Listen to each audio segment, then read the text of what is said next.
식사를 하고 나서 자주 피곤함을 느끼시나요? 단순히 라면 같은 간단한 한 끼를 먹었을 뿐인데도 말입니다.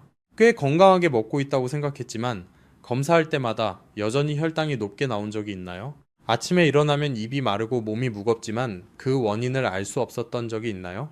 그리고 특히 당뇨병이 걱정되어 좋아하는 음식을 포기하려고 애쓰고 계신가요? 이 중 하나라도 고개를 끄덕였다면 지금부터 제 말을 꼭 주의 깊게 들어주시기 바랍니다. 왜냐하면 이것은 많은 사람들이 생각하는 것처럼 나이 들면 당연한 증상이 아니기 때문입니다. 혈당이 높아지면 몸속의 혈액은 더 이상 원활하게 흐르지 않고 마치 진흙으로 가득 찬 강물처럼 끈적해집니다. 그때부터 몸속의 작은 혈관들은 매일 조금씩 조용히 손상되고 있습니다. 한번 혈관계가 손상되면 뇌졸중, 혈관 막힘, 심지어는 회복이 불가능한 합병증까지 언제든지 발생할 수 있습니다. 하지만 좋은 소식이 있습니다. 반드시 좋아하는 음식을 완전히 포기할 필요는 없습니다. 단지 식사 방법에서 몇 가지 작은 부분만 올바르게 바꾸면 혈당을 충분히 조절할 수 있고 심지어 자연스럽게 안정적인 수준으로 되돌릴 수도 있습니다. 오늘 내용에서는 혈당이 급격히 상승하는 진짜 원인과 많은 사람들이 건강을 완전히 바꿀 정도로 효과적인 간단한 조절 방법을 알려드리겠습니다. 이런 정보가 도움이 된다고 느끼신다면 채널을 팔로우하고 댓글을 남기며 구독을 눌러 중요한 건강 정보를 놓치지 마세요. 그리고 정말로 자신의 상태를 개선하고 싶다면 댓글에 숫자 2를 남겨주세요. 그러면 당신이 자신의 건강이 진지하다는 것을 알 수 있습니다. 이번 내용에서는 매우 중요한 두 가지를 공유하겠습니다. 첫째, 혈당을 올리지 않으면서도 라면을 즐길 수 있는 식사 방법입니다. 둘째, 좋아 보이지만 실제로는 몸을 조용히 망가뜨리는 음식들입니다. 그리고 대부분의 사람들이 놓치고 있는 한 가지 디테일이 있는데 바로 그것이 건강해질지 약해질지를 결정합니다. 저는 의사로서 진료 과정에서 많은 고령 환자들을 만나왔습니다. 항상 마음에 걸리는 한 가지는 그들이 질병 때문에 익숙한 음식을 포기해야 한다는 점입니다. 특히 라면처럼 거의 누구나 평생 동안 함께해온 단순한 음식일수록 더 그렇습니다. 한 고령 환자 김 씨를 아직도 기억합니다. 그는 자신이 꽤 과학적으로 식사를 한다고 믿는 사람이었습니다. 단 음식을 줄이고 과자나 사탕을 먹지 않았으며 스스로 건강에 좋다고 믿는 식품들을 자주 섭취했습니다. 하지만 한 가지 습관만은 버릴 수 없었는데 바로 라면을 먹는 것이었습니다. 그는 종종 혼자 라면을 먹었고 때로는 가족에게 들킬까봐 몰래 먹기도 했습니다.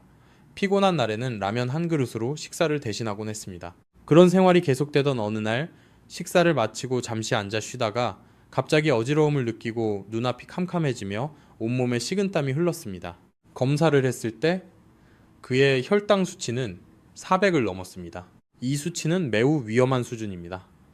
이 정도의 혈당은 몸속에 시한폭탄을 지니고 있는 것과 같습니다. 혈액은 끈적해지고 순환이 나빠지며 장기들은 충분한 산소와 영양을 공급받지 못합니다. 제때 조절하지 않으면 작은 사고 하나로도 심각한 결과를 초래할 수 있습니다. 김 씨가 이해하기 어려웠던 점은 이것이었습니다. 그는 단 음식을 먹지 않았고 탄산음료도 마시지 않았으며 심지어 매일 아침 꿀을 먹고 고구마나 옥수수를 건강한 식사라고 생각하며 섭취하고 있었습니다. 하지만 바로 그것들이 문제였습니다. 여러 의학 자료에 따르면 많은 사람들이 자신이 먹는 것이 건강에 좋다고 믿기 때문에 자신도 모르게 몸을 해치고 있습니다. 그리고 라면은 일반적인 방식으로 먹으면 혈당에 좋지 않은 것이 맞습니다. 하지만 대부분의 사람들이 모르는 사실은 단 한 가지 채소만 제대로 추가해도 상황이 완전히 달라진다는 것입니다. 저는 김 씨에게 금지하는 방식이 아니라 조정하는 방식으로 식습관을 바꾸도록 안내했습니다. 그리고 짧은 시간 후 그의 몸은 긍정적인 반응을 보이기 시작했습니다. 그렇다면 라면을 끓일 때 가장 먼저 준비해야 할 것은 무엇일까요? 그것은 스프가 아닙니다. 바로 아주 익숙하지만 대부분이 그 힘을 잘 모르는 한 가지 채소입니다. 바로 시금치입니다. 제가 이 말을 했을 때 김 씨는 의심스러운 눈빛으로 저를 바라봤습니다. 라면에 시금치를 넣는다고요? 어울리지 않을 것 같고 심지어 조금 이상하게 들릴 수도 있습니다. 하지만 저는 시금치가 단순히 형식적으로 먹는 채소가 아니라 막혀있는 몸의 문을 여는 생물학적인 열쇠와 같은 역할을 한다고 설명했습니다. 당뇨의 핵심 문제는 단순히 혈당이 높은 것이 아니라 당이 세포 안으로 들어가지 못하는 데 있습니다. 당은 혈액 속에 머물면서 여러 손상을 일으킵니다.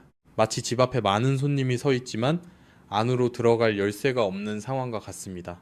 시금치에는 알파리포산이라는 매우 중요한 성분이 들어있는데 이는 인슐린 감수성을 개선하여 당이 제대로 세포 안으로 들어가도록 문을 열어주는 역할을 합니다. 저는 라면을 끓일 때마다 시금치를 한 움큼 가득 넣으라고 했습니다. 몇 가닥만 넣는 것이 아니라 눈에 보일 정도로 충분히 많이 넣어야 합니다. 흥미로운 점은 약 2주 만에 그의 혈당 수치가 눈에 띄게 감소하기 시작했다는 것입니다. 그는 점점 신뢰하게 되었고 그 이후로 시금치는 라면을 먹을 때마다 빠질 수 없는 동반자가 되었습니다. 하지만 시금치만으로는 충분하지 않습니다. 저는 이어서 청경채, 양배추, 숙주를 함께 먹도록 지도했습니다. 많은 사람들이 채소만 먹으면 좋다고 생각하지만 각각의 채소는 몸을 보호하는 역할이 다릅니다. 라면을 먹을 때 몸은 거의 경보 상태에 들어갑니다. 정제 탄수화물과 높은 나트륨으로 인해 염증 반응이 증가합니다. 이때 청경채가 역할을 합니다. 베타카로틴이 풍부하여 강력한 항산화 작용으로 몸속에서 타오르는 염증의 불씨를 억제합니다. 양배추는 위를 보호하는 갑옷과 같습니다. 비타민 U를 함유하고 있어 라면 국물의 자극으로부터 위 점막을 진정시켜줍니다. 동시에 식이섬유는 당 흡수를 늦춰 혈당이 급격히 상승하는 것을 막아줍니다. 숙주는 제가 항상 환자들에게 강조하는 영리한 전략입니다. 칼로리는 거의 없지만 포만감을 잘 줍니다. 라면의 양을 조금 줄이고 대신 숙주를 많이 넣으면은 배는 여전히 부르지만 탄수화물 섭취량은 크게 줄어듭니다. 이는 포만감을 속이면서도 혈당에는 매우 유리한 방법입니다. 채소를 조절한 후 김씨를 가장 놀라게 한 다음 단계는 바로 올리브 오일을 추가하는 것이었습니다. 그는 기름은 무조건 피해야 한다고 생각했습니다. 하지만 모든 지방이 같은 것은 아닙니다. 특히 엑스트라 버진 올리브 오일 한 스푼은 많은 사람들이 예상하지 못한 효과를 가져올 수 있습니다. 우리 몸에는 GLP-1이라는 호르몬이 있습니다. 이는 췌장이 적절한 시점에 인슐린을 분비하도록 돕습니다. 현재 많은 당뇨 치료 약물도 이 원리를 기반으로 작용합니다. 그런데 흥미롭게도 올리브 오일에 들어있는 올레산은 몸이 자연스럽게 GLP-1을 생성하도록 자극합니다. 즉, 라면에 올리브 오일 한 스푼을 넣는 것은 단순히 맛을 더하는 것이 아니라 곧 흡수될 당을 처리할 준비를 몸이 미리 하도록 만드는 것입니다. 갑작스럽게 공격을 받는 것이 아니라 이미 대비가 된 상태가 됩니다. 저는 또한 계피가루나 강황가루를 조금 추가하라고 조언했습니다. 계피는 인슐린과 유사한 작용으로 혈당을 안정시키고 강황의 커큐민 성분은 염증을 줄이는 데 도움을 줍니다. 많은 사람들이 모르는 사실은 올리브 오일이 장 세포를 자극하면 음식이 들어온다는 강한 신호를 뇌에 보낸다는 점입니다. 그러면 뇌는 췌장에 인슐린을 미리 준비하라고 전달합니다. 이로 인해 혈당이 급격히 상승하지 않도록 하는 조화로운 반응이 이루어집니다. 또한 시금치는 뜨거운 라면 국물에 조리되어도 대부분의 유효 성분을 유지합니다. 오히려 일부 영양소는 국물에 녹아 라면과 함께 섭취할 때 더 쉽게 흡수됩니다. 이 방법을 적용한 후 얼마 지나지 않아 김씨의 혈당뿐만 아니라 안색도 좋아지고 몸도 한결 가벼워졌습니다. 그는 오랜만에 음식에 얽매이지 않는 느낌을 받았다고 말했습니다. 하지만 저는 여전히 강조했습니다. 혈당 관리는 식사뿐만 아니라 식사 사이에 무엇을 먹느냐에도 달려 있습니다. 그래서 저는 그의 간식 습관을 완전히 바꾸도록 했습니다. 기존의 간식 대신 토마토와 블루베리를 먹도록 했습니다. 토마토에는 라이코펜이 들어있어 혈관을 깨끗하게 하고 당으로 인해 끈적해진 혈액을 완화하는 강력한 항산화 작용을 합니다. 마치 혈관을 청소하는 빗자루와 같습니다. 블루베리는 인슐린을 생성하는 췌장을 보호하는 역할을 합니다. 췌장은 하나의 공장과 같아서 이 공장이 손상되면 아무리 잘 먹어도 혈당을 제대로 조절할 수 없습니다. 블루베리는 산화 스트레스로부터 이 공장을 보호해줍니다. 김씨는 매일 아침 토마토를 먹고 저녁에는 한 줌의 블루베리를 먹기 시작했습니다. 얼마 지나지 않아 그는 식사 후 피로감이 사라지고 지속되던 무기력함도 없어졌다는 것을 느꼈습니다. 이 네 가지 변화 시금치, 채소 조합, 올리브 오일, 올바른 간식 선택은 결코 복잡한 것이 아닙니다. 하지만 함께 작용하면 몸의 균형을 되찾도록 돕는 보호 시스템을 형성합니다. 그리고 바로 이런 작은 변화들이 위험한 혈당 상태에 있던 사람을 다시 안정적인 상태로 되돌리는 기반이 됩니다. 김씨가 식습관에서 긍정적인 변화를 이해하고 실천한 이후 그를 가장 놀라게 한 것은 새롭게 추가한 것들이 아니라 오히려 반드시 제거해야 했던 것들이었습니다. 저는 많은 고령자들이 쉽게 받아들이기 어려운 한 가지를 말씀드렸습니다. 우리가 영양가 있다고 믿는 음식들 중 일부가 실제로는 몸의 대사 시스템을 조용히 무너뜨리고 있다는 사실입니다. 김 씨는 이 말을 듣고 한동안 아무 말도 하지 않았습니다. 그리고 나서 저에게 물었습니다. 그럼 도대체 제가 어디서 잘못된 건가요? 저는 그에게 세 가지를 구체적으로 설명했습니다. 첫 번째는 꿀입니다. 그는 매일 아침 따뜻한 물에 꿀을 타서 마시는 습관이 있었습니다. 건강을 위해서라고 믿었기 때문입니다. 이런 습관은 매우 흔합니다. 특히 자연식을 선호하고 정제된 설탕을 피하려는 사람들에게 그렇습니다. 하지만 문제는 이것입니다. 꿀은 자연식이라 하더라도 여전히 단순당입니다. 복잡한 소화 과정도 필요 없고 여러 단계를 거칠 필요도 없습니다. 몸에 들어가면 거의 즉시 혈액으로 흡수됩니다. 저는 김 씨에게 이렇게 말했습니다. 이미 혈당이 높은 상태에서 꿀을 마시는 것은 타오르는 불에 기름을 붓는 것과 같습니다. 몸을 회복시키는 것이 아니라 짧은 시간 안에 혈당을 급격히 상승시킵니다. 그는 꿀을 마신 뒤 약간 어지럽고 심장이 빨리 뛰던 순간들을 떠올리기 시작했습니다. 이전에는 신경 쓰지 않았지만 이제는 그 이유를 이해하게 되었습니다. 저는 꿀이 나쁘다고 말한 것이 아닙니다. 건강한 사람에게는 도움이 될 수 있습니다. 하지만 혈당에 문제가 있는 사람에게는 섭취 시점이 음식의 성질보다 더 중요합니다. 몸이 이미 당 과부하 상태일 때는 어떤 빠른 당도 부담이 됩니다. 두 번째로 김 씨를 크게 놀라게 한 것은 그가 항상 밥 대신 먹으면 건강하다고 믿었던 음식들이었습니다. 고구마, 감자, 옥수수입니다. 그는 오후에 간식으로 고구마를 먹거나 때로는 한 끼를 대신하기도 했습니다.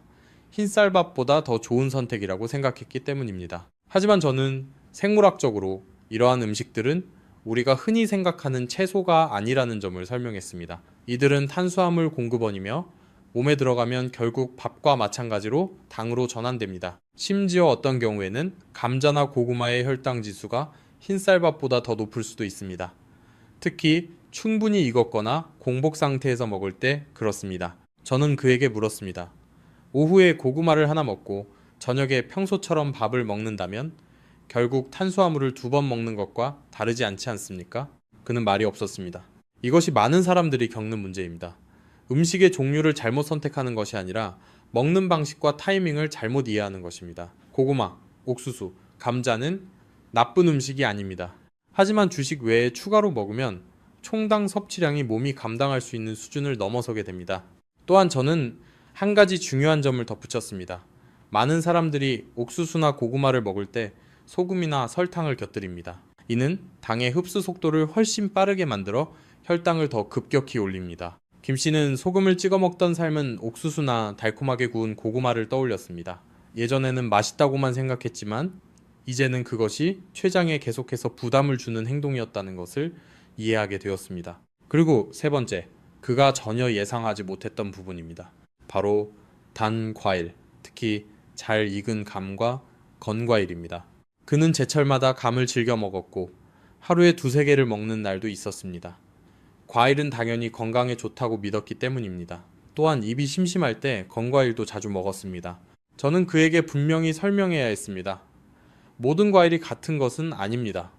과일이 지나치게 익으면 당 함량이 크게 증가합니다. 그리고 건과일은 수분이 제거되면서 당은 그대로 남아 오히려 더 농축됩니다. 작은 한 줌의 건과일은 여러 개의 각설탕에 해당하는 당을 포함할 수 있습니다. 하지만 자연식이라는 이유로 많은 사람들이 그 위험성을 인지하지 못합니다. 저는 김 씨에게 이렇게 말했습니다. 혈당과의 싸움에서 중요한 것은 무엇을 먹느냐가 아니라 당이 얼마나 빠르게, 얼마나 많이 혈액으로 들어가느냐입니다. 잘 익은 감, 망고, 파인애플은 모두 당 함량이 높은 과일입니다. 조절 없이 섭취하면 식사 후마다 위험한 혈당 급상승을 일으킬 수 있습니다. 김 씨는 한참 동안 생각에 잠겼습니다. 그리고 마치 긴 잠에서 깨어난 것 같다고 말했습니다. 자신이 좋다고 믿었던 것들이 오히려 몸을 무너뜨리고 있었다는 사실을 깨달은 것입니다. 하지만 저는 중요한 점을 덧붙였습니다. 모든 것을 완전히 끊을 필요는 없습니다. 중요한 것은 올바르게 이해하고 조절하는 것입니다. 그가 아침에 꿀을 마시는 것을 중단하고 고구마와 옥수수를 간식으로 먹는 습관을 줄이며 건과일을 끊고 단 과일 섭취를 제한하자 식후 혈당이 눈에 띄게 안정되기 시작했습니다. 더 이상 비정상적인 급상승이 없었고 식사 후 이어지던 피로감도 사라졌습니다. 저는 환자들에게 자주 이렇게 말합니다. 좋은 것을 하나 더 먹는다고 해서 바로 건강해지지는 않을 수 있습니다. 하지만 잘못된 습관 하나만 제거해도 몸은 회복을 시작합니다. 김 씨는 그 분명한 사례였습니다. 조용히 몸을 망가뜨리던 것들이 사라지자 그의 몸은 비로소 쉴 수 있게 되었고 회복과 균형을 되찾기 시작했습니다. 그리고 그때부터 이전에 실천했던 긍정적인 변화들이 완전히 효과를 발휘하기 시작했습니다. 김 씨가 무엇을 추가해야 하고 무엇을 피해야 하는지를 명확히 이해한 후 저는 그에게 이렇게 말했습니다. 지식만으로는 충분하지 않습니다. 가장 중요한 것은 그것을 일상의 습관으로 만드는 것입니다. 그리고 저는 그에게 구체적인 생활 루틴을 안내했습니다. 복잡하지도 않고 비용이 많이 들지도 않지만 반드시 올바르게 실천해야 하는 방법입니다. 그의 아침은 약 7시에 시작되었습니다. 일어나자마자 라면이나 탄수화물을 먹지 않았습니다.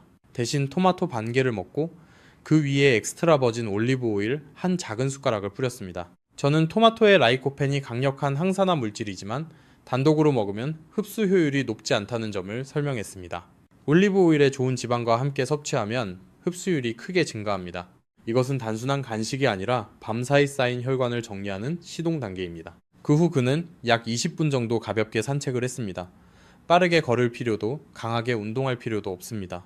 몸을 부드럽게 움직여 대사 시스템을 깨우는 것이 중요합니다. 아침 햇빛, 신선한 공기, 그리고 몸의 움직임은 모두 혈당을 자연스럽게 안정시키는 데 도움을 줍니다. 점심은 그가 가장 기대하는 시간, 바로 라면 식사였습니다. 하지만 이제 그의 라면 먹는 방식은 완전히 달라졌습니다. 저는 라면을 삶은 후 반드시 건져서 찬물에 헹구라고 했습니다.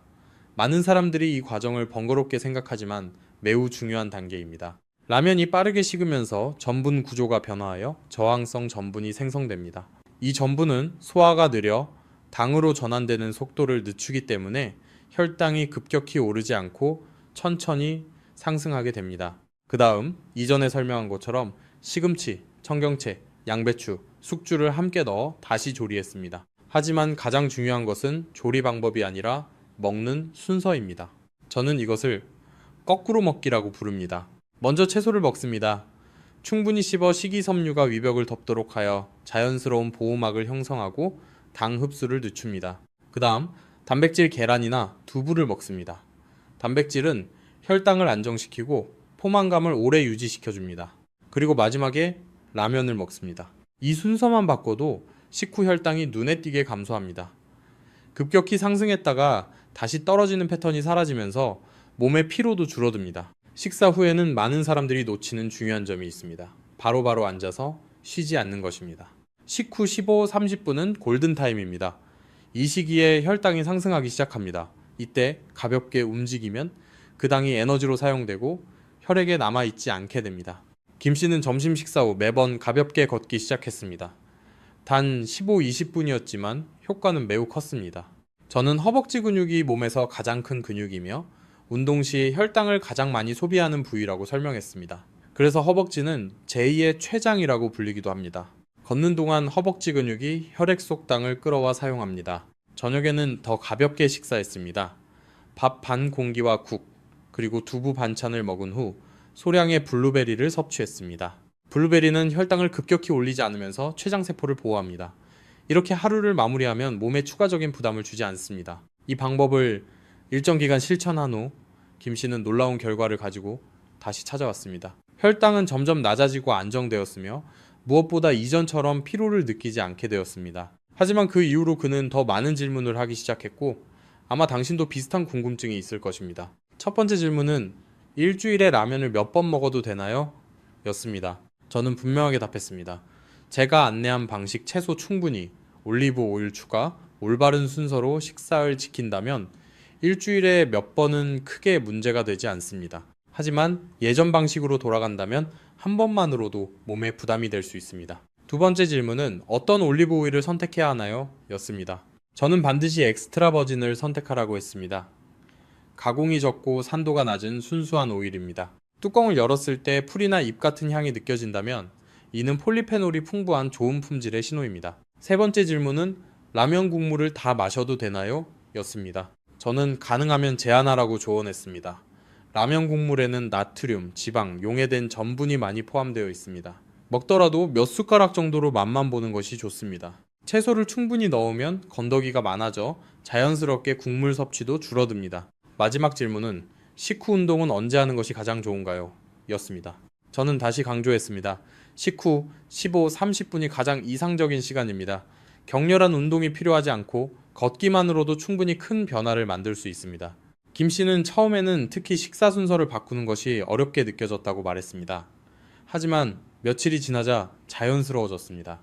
그리고 가장 기뻤던 점은 더 이상 억지로 참고 있다는 느낌이 아니라 스스로 주도적으로 살아가고 있다는 느낌을 받게 된 것이었습니다. 보시다시피 김 씨가 한 일은 결코 복잡하지 않습니다.